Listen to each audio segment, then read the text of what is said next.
Today we delve into the fascinating history that led to the creation of Bitcoin. A digital currency that has taken the world by storm, Bitcoin represents a significant shift in our understanding of money and financial systems. Born from the ideas of privacy, freedom, and decentralization, Bitcoin is more than just a currency. It's a movement, an ideology, a revolution. It's a journey spanning decades filled with innovation, ideology, and the relentless pursuit of financial freedom. Bitcoin was not a random creation, but the culmination of efforts by freedom-minded technologists. The genesis of this revolutionary digital currency can be traced back to a group of individuals known as the cypherpunks and the high-tech Hayekians. These were no ordinary technologists. They were deeply rooted in Austrian economics and had an unwavering belief in the power of free markets. Their ideology, combined with their technological prowess, set the stage for the birth of Bitcoin. The journey begins with the cypherpunks and the high-tech Hayekians, a group of individuals deeply rooted in Austrian economics and passionate about free markets. The cypherpunks, born from the high-tech Hayekians, believed in the importance of privacy in the digital age. They were not just dreamers or philosophers.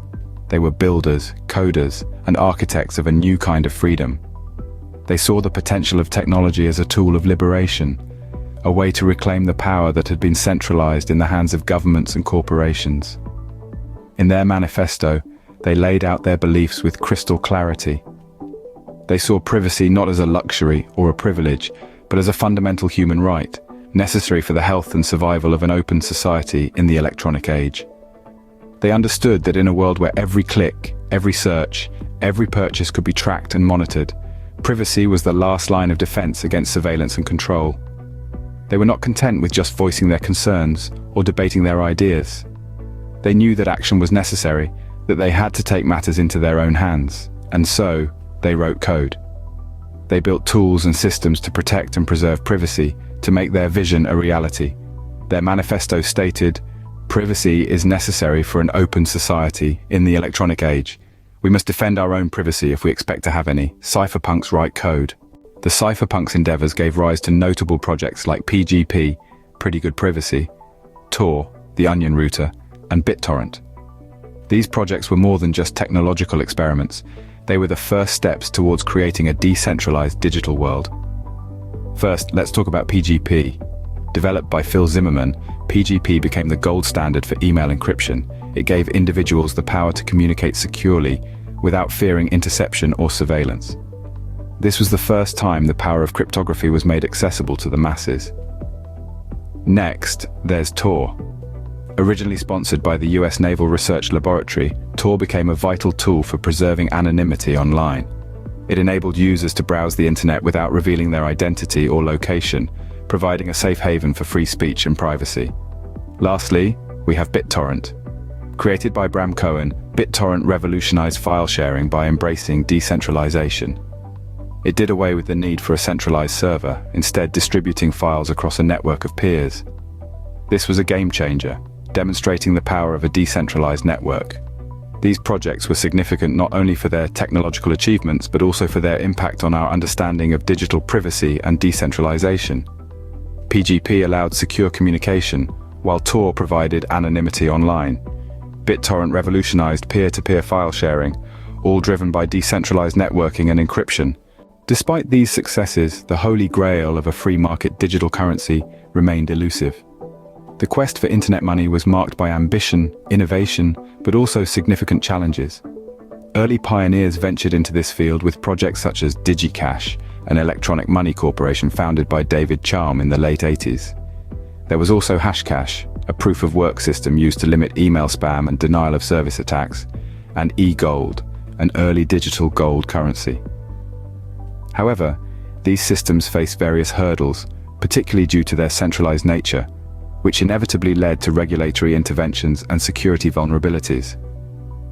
Two other promising projects were BitGold and B-Money, conceptual frameworks that contributed significantly to the development of Bitcoin. Yet they too faltered, unable to fully solve the double spending problem, a challenge inherent in digital currencies. These early attempts like DigiCash, Hashcash, eGold, BitGold, and B-Money struggled due to centralized control, setting the stage for a new, decentralized approach to digital currency that would soon revolutionize the world. Bitcoin's success came from Satoshi Nakamoto's deliberate design. Unlike its predecessors, Nakamoto's creation wasn't just a digital currency. Instead, it was a revolutionary system of trust, a groundbreaking protocol that solved the double spending problem, an issue that had plagued previous attempts at digital money. Nakamoto ingeniously combined cryptographic proof and network consensus to create a system where trust was replaced by verification. This meant that transactions could be confirmed without the need for a central authority. Moreover, the integration of proof-of-work mechanism ensured that only valid transactions were added to the blockchain. Miners, who provided the computational power, were rewarded with Bitcoin, incentivizing them to uphold the network's integrity. This approach, coupled with the limit of 21 million Bitcoins, introduced scarcity to the digital realm, mirroring the principles of hard, sound money. Bitcoin's design also factored in resilience against censorship and interference. It was decentralized, with no central point of failure, making it resistant to attacks or control by any single entity. This design ethos embodied the cypherpunk's vision of a free and private digital world. Nakamoto's approach was nothing short of revolutionary. It introduced a decentralized, non-trust-based system that shattered the mold. Bitcoin's design was a distinctive blend of cryptography, game theory, and monetary theory, setting the stage for a new era of financial innovation. Bitcoin did not emerge by accident. It was the result of decades of relentless pursuit by visionaries who believed in the power of open-source software. From the high-tech Hayekians and the cypherpunks, to the revolutionary projects like PGP, Tor, and BitTorrent, the foundation for a decentralized world was being laid. The quest for internet money saw many attempts, each with its own set of challenges and triumphs. DigiCash, Hashcash, eGold, BitGold, B-Money, each played a crucial part in paving the way for Bitcoin. It was Satoshi Nakamoto's distinctive approach, a solution that combined the strengths of its predecessors while overcoming their weaknesses, which finally broke the mold. Bitcoin introduced a decentralized, non-trust-based system, a true digital currency that was not under the control of any central authority.